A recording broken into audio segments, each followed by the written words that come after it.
to wearing those things. I can't move with all this stuff on. David said. I'm just not used to it. David took off the armor and picked up his shepherd's stick. He went out to a stream and picked up 5 smooth rocks and put them in his leather bag. Then, with his sling in his hand, he went straight toward Goliath. Goliath came toward David, walking behind the soldier who was carrying his shield. When Goliath saw that David was just a healthy, good-looking boy, he made fun of him. Do you think I'm a dog? Goliath asked.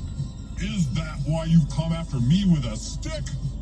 He cursed David in the name of the Philistine gods and shouted, Come on! When I'm finished with you, I'll feed you to the birds and wild animals. David answered, You've come out to fight me with a sword and a spear and a dagger, but I've come out to fight you in the name of the Lord all-powerful. He is the God of Israel's army, and you have insulted him too. Today the Lord will help me defeat you. I'll knock you down and cut off your head, and I'll feed the bodies of the other Philistine soldiers to the birds and wild animals. Then the whole world will know that Israel has a real God. Everybody here will see that the Lord doesn't need swords or spears to save his people.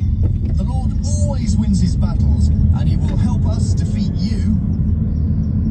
When Goliath started forward, David ran toward him. He put a rock in his sling and swung the sling around by its straps. When he let go of one strap, the rock flew out and hit Goliath in the forehead. It cracked his skull, and he fell face down on the ground. David defeated Goliath with a sling and a rock. He killed him without even using a sword. David ran over and pulled out Goliath's sword. Then he used it to cut off Goliath's head.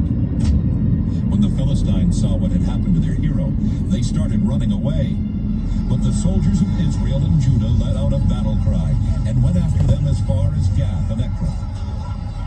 The bodies of the Philistines were scattered all along the road from Shaaraim to Gath and Ekron. When the Israelite army returned from chasing the Philistines, they took what they wanted from the enemy camp. David took Goliath's head to Jerusalem, but he kept Goliath's weapons in his own tent. After King Saul had watched David go out to fight Goliath, Saul turned to the commander of his army and said, Abner, who is that young man? Your Majesty, Abner answered, I swear by your life that I don't know. Then find out. Saul told him. When David came back from fighting Goliath, I thought they had he was already still been playing carrying the thing. Goliath's head. Yeah. Abner took David to Saul, and Saul asked, Who are you? I am David, the son of Jesse, a loyal Israelite from Bethlehem.